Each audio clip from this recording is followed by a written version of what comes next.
All right. I was wrong. I picked the 49ers, picked them 31-24. Thought it was going to be a close game. It was. Just thought that it was going to go the 49ers' way. So let's talk about it. What went wrong? Why couldn't the 49ers pull it off? Outside of the fact that Mahomes is maybe already the second greatest quarterback of all time. And first of all, my condolences to 49ers fans. Sucks. Really sucks to go back again the third time in the past, decade to lose that way in overtime when you had the chance to finally cut the head off of the shark. And that's really the moral of the story of this game. Cutting the head off the shark. This was something my high school football coach used to talk about, not to go into the glory days or whatsoever, but when we would be up at halftime, he would say, you gotta cut the head off the shark, because when a fisherman reels in a hammerhead, or a great white, whatever it is, you can't mess around and stick your arm inside the shark's mouth to take the hook out. You gotta make sure it's dead first, because it could snap right when you think it's done. You gotta finish the job before you hoist your trophy.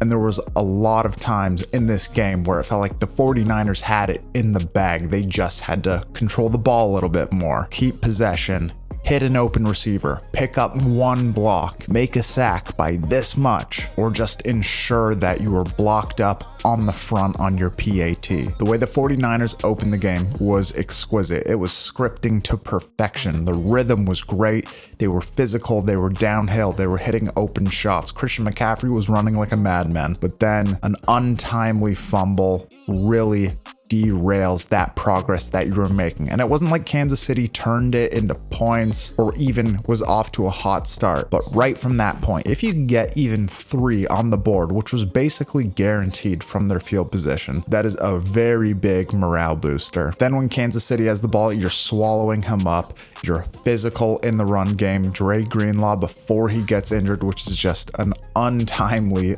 unneeded injury, they were shutting all of it down. And this is why I made that argument that I thought the 49ers were going to win in that original video, because this was not the same Chiefs team that we had seen.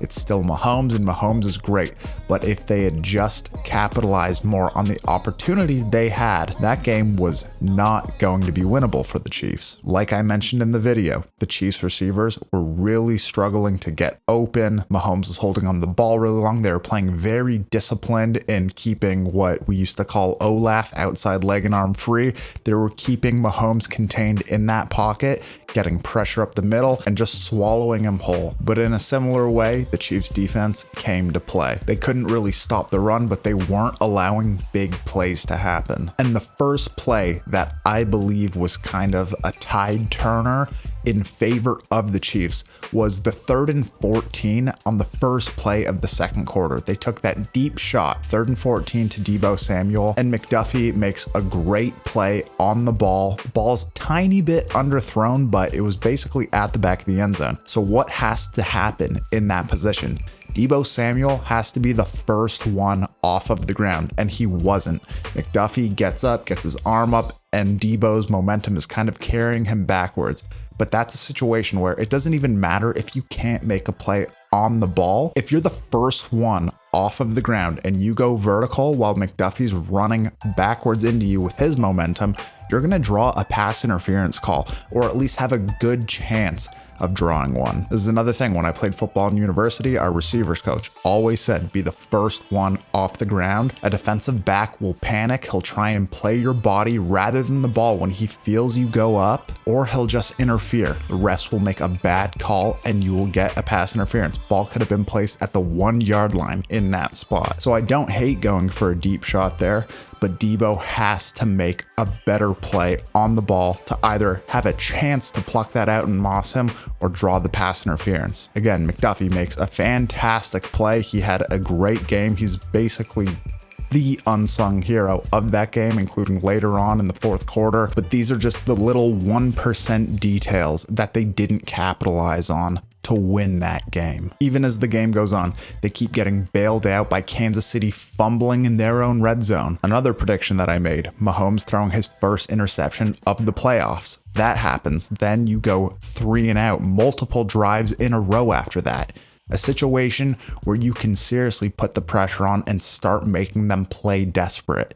Instead, the game stays close, and Kansas City never gets out of their game plan of what they want to do and what they had to do to win. Conversely, I think that Shanahan started getting a little bit worried, like he was feeling we have to hit the knockout shot now, rather than doing what they did earlier on with the game, feeding Christian McCaffrey, controlling possession, and grinding them down bit by bit. Because like I mentioned, Kansas City wasn't driving the field, of course, until late in the game and overtime. That happened, but that's just smelling blood in the water, not to get too into the shark analogies here. But how did Kansas City take the lead in the second half? A muffed punt, an unfortunate bounce, but also a lack of awareness on that guy blocking, and then creating a scrum where Kansas City gets on it, and then they capitalize, throw a touchdown to MVS. Then the game goes on, Juwan Jennings scores a touchdown. You're gonna take a 4-point lead if you just hit your PAT and it's blocked. That's the story of this game as a whole. Not shutting the door on this team, not putting the pressure on, allowing them to play relaxed and feel confident that they're going to come from behind no matter what. They're going to have an opportunity for another possession, for one more big play, to be able to tie it up with a field goal rather than being forced to score a touchdown at the end of regulation. And you can't do that with the Chiefs. This was the chance. This was the year. They were on the ropes all year. There was nothing spectacular that happened throughout this game, of course, until Mahomes turned into Mahomes when it mattered most. But you can't let the game get to that point where it's still a game in the fourth quarter. And then in overtime again, where it's 3rd and 4, you're inside your 20, and then you do that jet sweep when you know pressure is coming, leaving Purdy with less time to be able to hit his hot, replacing the pressure. And Chris Jones gets a free run. They have to kick the field goal. And once again, the door has been left open for Mahomes to go down and win it with a touchdown. And I think also, Steve Wilks, they've officially parted ways with him. He kind of played not to lose, especially at the end of the fourth quarter. You're playing that prevent defense. You get that you don't want to let anything big over the top, but both teams had multiple timeouts. There was essentially 2 minutes left in the game, a minute 53, whatever it was. So you know they're going to eat up everything underneath you. You know that's how they beat the Bills 3 years ago with 13 seconds left on the clock. And who's there to flip the field and get the ball in field goal range but Travis Kelce? It's almost like they didn't expect to be in that position. I'm just never a fan of that, of playing far off, of letting people catch stuff underneath when they haven't been able to hit anything over top of you outside of in the second quarter where you had one miscommunication on that deep ball, but later on Pacheco winds up fumbling anyway, so that didn't even result in points. But that's really the only big deep over the head shot that was hit all day, and then you just let them eat underneath you. It just seemed like the killer instinct wasn't there. You smelt blood in the water, but you didn't play to kill. You let Mahomes linger, and then what happens? In overtime, Mahomes 4th and 1 scramble. Huge play. Even though the next play, they have an 8-yard loss on 1st down, they weren't fazed because they knew when it mattered most, on 4th and 1, they could deliver with Mahomes. Then on 3rd and 1, later on in that drive, the dagger. To me, that was the game right there. You knew it was done. No matter what, they were in field goal range.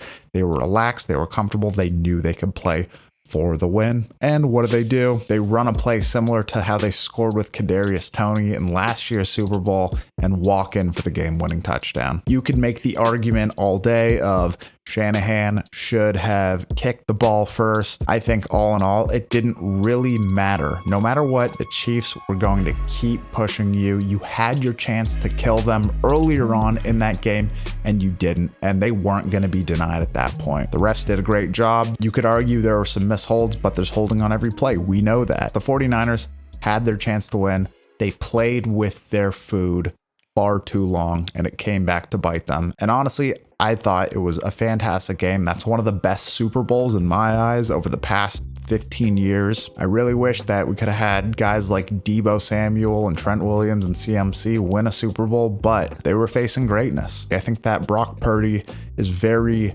unfairly categorized as a game manager. He had a fantastic season. And you know, what is a game manager anyways? I'm going to do a video on that later on because I think that that is a very big throwaway statement that a lot of the casuals like to use without even understanding what that really means. The fact of the matter is that there are playmaker quarterbacks and there are guys who are on schedule type dudes who just execute well. And some of the greatest of all time have lived in both of those categories. So it'll really suck to see if the 49ers move off of Purdy. They weren't going to get to that point with Trey Lance. I thought he played a better Super Bowl than Jimmy Garoppolo had for the most part. But again, at the end of the day, it just wasn't good enough. So hats off to the Chiefs. We are witnessing greatness. This could be the Michael Jordan. I don't know if this is the Michael Jordan or the LeBron. I don't know if Brady's Jordan and Mahomes is LeBron, or it will become a vice versa thing. We'll really have to see over the next 10 years what can happen. Bottom line is, you can't play with your food. You gotta cut the head off the shark. When you smell blood in the water, you gotta go for the kill because there is a bigger predator coming for you, and his name is Patrick Mahomes and Andy Reid. Maybe more of a whale than a shark, but still. So I know this is just more of a recap video, wanted to get this out a bit quicker, but we're gonna have more videos coming, big video coming in the next 2 weeks. It's gonna be our first big video essay researched piece of the off season, but we're gonna have, outside of that, a lot of draft prospect videos coming out. So if there's anyone in particular that you want to see a video on, drop it in the comments. I've already got a list going, but I'm going to try and turn out a lot of those before the draft in April, and very excited for it. So if you're enjoying the stuff, please like, comment, share, subscribe, do all that stuff. And really appreciate you guys. Wish I was right. To everyone who told me I was wrong, congrats. I just want to remind you, you do not play for the team, so don't be too happy. And at the end of the day, I gotta pick a winner. I picked the wrong one this week, but that's just the way the cookie crumbles. So we'll see you in the next one. Thank you guys so much.